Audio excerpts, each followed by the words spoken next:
जय माता दी।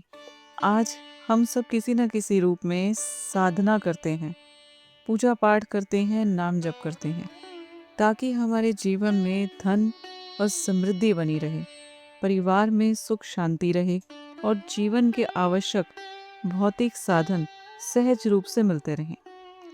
लेकिन यहाँ एक बात है जिस पर अक्सर हमारा ध्यान नहीं जाता। कई बार कुछ छोटी छोटी बातें, कुछ सूक्ष्म चूक हमसे अनजाने में हो जाती हैं।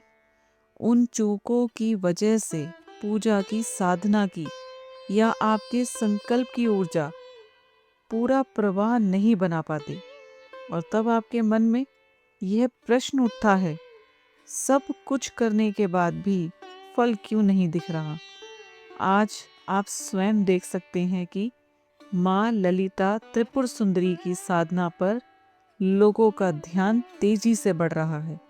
बहुत से साधक इस मार्ग की ओर आकर्षित हो रहे हैं, लेकिन अधिकतर लोग सिर्फ साधना की विधि पर टिक जाते हैं। कैसे बैठना है, क्या जपना है, कौन सा नियम रखना है, बस यहीं तक बात सीमित रह जाती है। इस पर कम ध्यान जाता है कि यह साधना आपको सचेत भी करती है। यह आपको यह भी दिखाती है कि किन सूक्ष्म गलतियों की वजह से साधना की ऊर्जा आपसे पूरी तरह जुड़ नहीं पाती। इसी के साथ आज हम इस विषय को समझने जा रहे हैं। आज दुनिया में ज़्यादातर लोग हर चीज़ को एक काम की तरह करने लगे हैं। पूजा भी काम बन गई, साधना भी काम बन गई। लोग सोचते हैं इतना जप कर लिया, इतना समय दे दिया, अब फल मिलना ही चाहिए।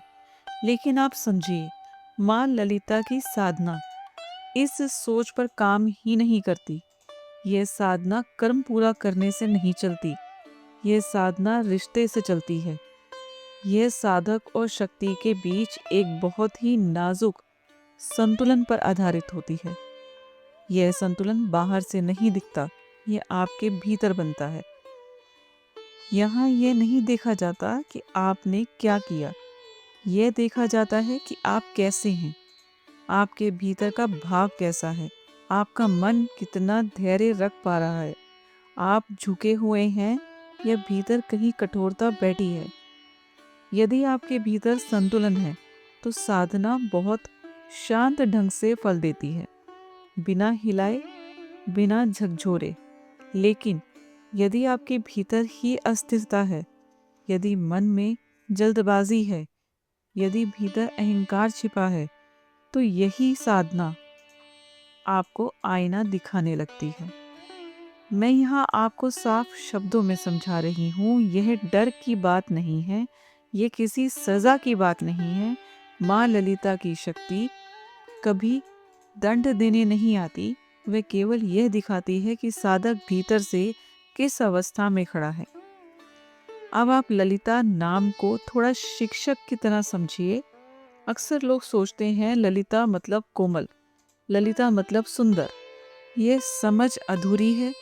ललिता का भाव सहजता से जुड़ा है, जो बनावटी नहीं है, जो ऊपर और भीतर एक जैसा है। कोमल होने का अर्थ कमजोर होना नहीं होता। यह बात आज की दुनिया में अक्सर भुला दी जाती है। माँ ललिता डराकर साधना नहीं करवाती, वह कठोरता से दबाव नहीं बनाती, वह उग्र रूप से सामने नहीं आती। लेकिन इसका अर्थ यह मत निकालिए कि वह साधक की हर स्थिति को अनदेखा कर देती है। वह पूर्ण चेतना है। आपके मन की चाल, आपके भाव की सच्चाई, आपके समर्पण की गहराई, यह सब उन्हें तुरंत अनुभव होता है। यहाँ एक बहुत महत्वपूर्ण बात समझिए, कुछ साधनाओं में गलती होने पर कभी कभी परिणाम देर से आता है, कुछ समय तक कुछ दिखता नहीं। लेकिन ललिता तत्व में ऐसा नहीं होता। यहाँ शक्ति दूर बैठकर नहीं देखती, वह बहुत पास रहती हैं। इसलिए यहाँ असंतुलन छिप नहीं पाता। भीतर की हलचल बाहर आने लगती है। अब हम उस बात पर आते हैं जिसे आज सबसे ज्यादा गलत समझा जाता है। लोग कहते हैं साधना प्रतिक्रिया करने लगती है। आप पहले यह समझिए कि प्रतिक्रिया का मतलब क्या है।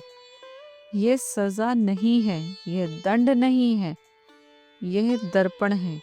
जैसे शीशा आपको वैसे ही दिखाता है जैसे आप हैं, वैसे ही माँ ललिता की साधना आपके भीतर की स्थिति आपके सामने रख देती है। यदि भीतर अहम है तो वही अहम अनुभव बनकर सामने आता है। यदि भीतर अधैर्य है तो मन साधना में टिक नहीं पाता। यदि भीतर सच्चाई नहीं है तो जीवन में उलझन बढ़ने लगती है। यदि भीतर दिखावा है तो वही दिखावा खुलकर सामने आने लगता है। यह कोई सजा नहीं है, यह साधना का सत्य प्रकट होना है। माँ ललिता आपको बदलने से पहले आपको आपसे मिलवाती है। आज की दुनिया में हम बाहर बहुत कुछ ठीक दिखा लेते हैं, लेकिन भीतर की सफाई पर कम ध्यान देते हैं। ललिता तत्व यही काम करता है। वह कहता है पहले भीतर देखो, पहले अपने भाव को समझो, पहले अपने धैर्य को पहचानो। जब भीतर संतुलन आता है तभी यह साधना कृपा बनकर उतरती है। इसीलिए आप जब भी माँ ललिता की साधना करें तो अपने आप से पूछिए, मेरी भीतर की स्थिति क्या है। यही प्रश्न आपकी साधना को सुरक्षित भी रखेगा और सार्थक भी बनाएगा। अब तक आपने यह समझ लिया कि माँ ललिता की साधना में गलती का अर्थ पाप नहीं होता। अब मैं आपको वह बात समझाने जा रही हूँ जिसे समझे बिना बहुत से साधक अनजाने में असंतुलन बना लेते हैं। अब यहाँ उन 7 सूक्ष्म गलतियों को समझिए। ध्यान रखिए, ये पाप नहीं है, इनके कारण कोई दंड नहीं मिलता, लेकिन ये ऐसी बातें हैं जो शक्ति के प्रवाह को सीधी दिशा से मोड़कर उल्टी दिशा में ले जाती हैं। अब मैं आपको एक एक करके समझाती हूँ। पहली बात, अर्थ से पहले इच्छा। आज क्या होता है, आज का मन बहुत जल्दी चाहता है। आज का साधक भी कई बार जल्दी चाहता है। जब साधना की शुरुआत समझ से नहीं होती, भाव से नहीं होती, बल्कि फल की जल्दी से होती है, तो भीतर की ऊर्जा ठीक से टिक नहीं पाती। आप सोचिए, जब बीज बोने से पहले फल की चिंता की जाए तो बीज जड़ कैसे पकड़ेगा। यही बात यहाँ भी है।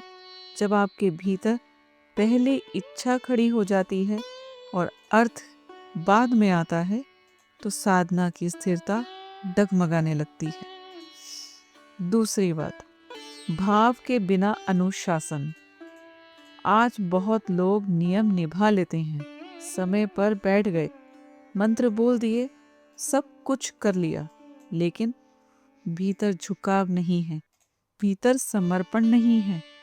केवल नियम निभाने से साधना जीवित नहीं रहती, वह सूखी हो जाती है, यांत्रिक हो जाती है। जैसे बिना भाव के बोला गया शब्द दिल तक नहीं पहुंचता, वैसे ही बिना भाव की साधना शक्ति तक नहीं पहुंचती।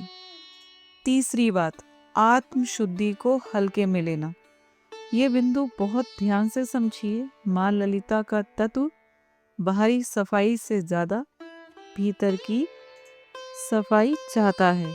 बाहर सब कुछ ठीक दिख सकता है, लेकिन भीतर अगर परतें जमी हैं तो साधना वहां अटक जाती है। यह साधना आपके भीतर की पारदर्शिता देखती है। आप कितना सच्चे हैं, आप कितना साफ मन लेकर बैठे हैं, यही मुख्य कारण है। चौथी बात, गोपनीयता का अभाव। आज के समय में लोग हर बात दिखाना चाहते हैं, कहना चाहते हैं, चर्चा करना चाहते हैं, लेकिन इस साधना में दिखावा, प्रदर्शन और बार बार चर्चा ऊर्जा के प्रवाह को तोड़ देता है।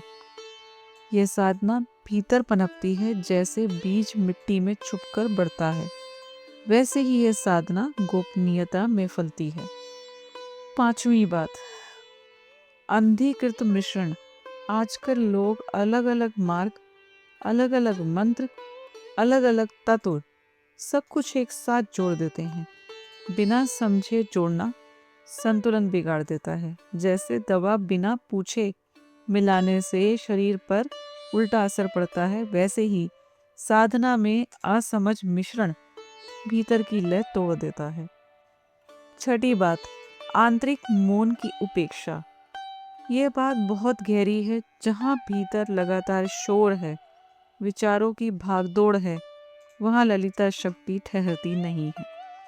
यह शक्ति मौन में बसती है। यदि भीतर ठहराव नहीं है तो साधना ऊपर ऊपर ही रह जाती है। सातवीं बात, मार्गदर्शन के बिना आगे बढ़ना। यह साधना जिद से आगे नहीं बढ़ती, यह अकेले प्रयास से नहीं चलती, यह समझ से चलती है, विवेक से चलती है। जब साधक बिना मार्गदर्शन के आगे बढ़ने लगता है तो असंतुलन की संभावना बढ़ जाती है। अब मैं फिर से आपको यह बात दोहरा रही हूँ, ये 7 बातें पाप नहीं है, लेकिन ये शक्ति के प्रवाह को उल्टी दिशा में मोड़ देती हैं। अब शास्त्रों के संकेत को समझिए। शास्त्रों ने बार बार बताया है कि माँ ललिता की साधना ना तो तीव्र है, ना उग्र है, ना ही बाहरी चमत्कारों पर टिकी है। यह साधना बहुत सूक्ष्म है, और जहाँ साधना सूक्ष्म होती है वहाँ भूल का असर भी सूक्ष्म स्तर पर आता है। यह असर मन पर पड़ता है, भाव पर पड़ता है, चेतना पर पड़ता है। इसलिए शास्त्रों ने कभी डर नहीं दिखाया, उन्होंने सावधानी सिखाई। अब एक बहुत महत्वपूर्ण प्रश्न आता है, यह साधना किनके लिए सुरक्षित है? इसका उत्तर बहुत संतुलित है। माँ ललिता की साधना उन साधकों के लिए पूरी तरह सुरक्षित और कल्याणकारी है जो धैर्य रखते हैं, जो मौन को समझते हैं, जो फल से अधिक प्रक्रिया को महत्व देते हैं। ऐसे साधकों के लिए यह साधना भीतर से सुरक्षा देती है, मन को स्थिरता देती है, जीवन में सौम्यता और स्पष्टता लाती है। यह साधना डराने के लिए नहीं, यह साधना निखारने के लिए है। मेरी कामना है कि आपकी साधना सदा संतुलित रहे, आपका मन स्थिर रहे और आपकी चेतना धीरे धीरे और स्पष्ट होती जाए। इस ज्ञानवाणी को पसंद कीजिए, उन साधकों तक पहुंचाइए जिनके लिए यह उपयोगी हो सकती है, और भृगु ज्ञानवाणी कर्मयोग से जुड़कर इस परंपरा को आगे बढ़ाइए, क्योंकि जब ज्ञान अहम से मुक्त होकर साधना का मार्ग दिखाता है, तभी वह समाज के लिए भी कल्याणकारी बनता है। जय माता दी।